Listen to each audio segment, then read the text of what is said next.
Welcome to Old Guy Gaming Network, and this is an update video on how I've managed my controls for Flight Simulator. I have a little bit of OCD, so I'm trying to learn how to fly the Cessna 152. And if you notice, the switch panel is below the yoke, and so I'm like, well, I want to do that instead of having both the switch panel and the autopilot on top of the yoke.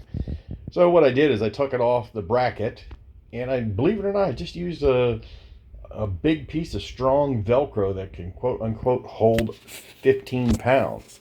It was more than enough. It's on there real solid. I mean, you don't feel any give at all when changing any of the switches dials or raising or lowering the landing gear. So I just think for somebody like me who, number one, doesn't have the skill to build a home cockpit, maybe before my back injury when I was mobile, I could have done it down in the basement and done it. But, the fact that, I've got some issues, just simple stuff is all I can do right now. So, but, for a little bit of realism, I figure that is actually pretty good. And I figured I wanted to mount the autopilot like on top of the throttle quadrant.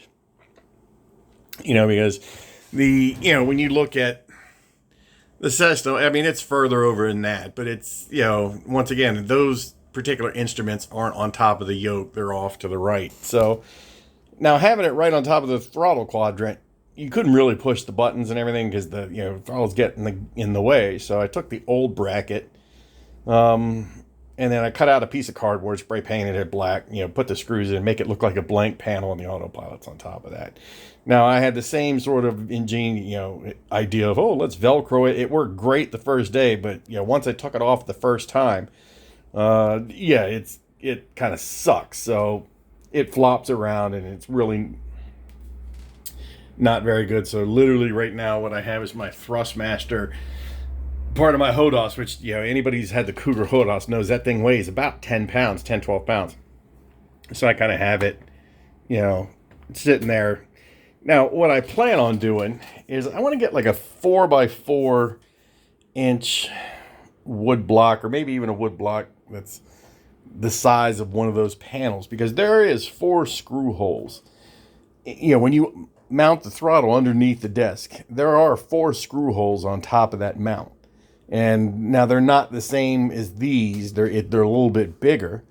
But I was thinking about, putting in a wood block there and hard mounting it in there, and then, drill some screw holes and whatnot and hard mount that on there.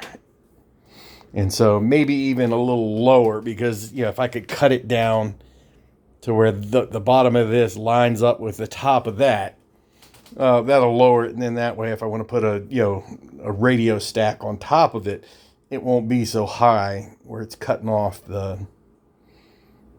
it's cutting that, or pushing into my screen viewing area. I have this little mount right here. That's just what I connect my cell phone to when I'm using SoftTrack for face tracking for Microsoft Flight Simulator. It works perfect.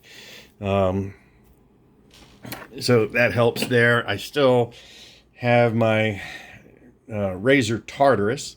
Now, somebody actually recommended to me, different ways to set up my keys. So I still have, this button is my ATC, but I have the first 10 buttons mounted to the choices within the ATC, because, a lot of the time, 4 is not going to do well enough. I remapped my 4-way directional hat.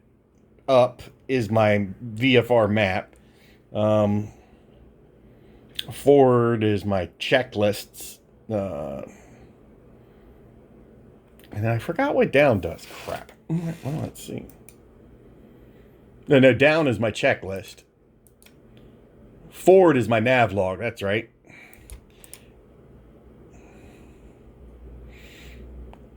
And then one's my VFR map. Oh, and then back right now, I just have to recenter my view. Because a lot of the times, if you're looking around, you sometimes you just can't quite get the view you want. Boom, I can recenter my view, which brings me back here. Now on my Razer Naga Trinity, it's got 12 buttons that can be mapped. So, like right now, I just mapped them as specific instrument views.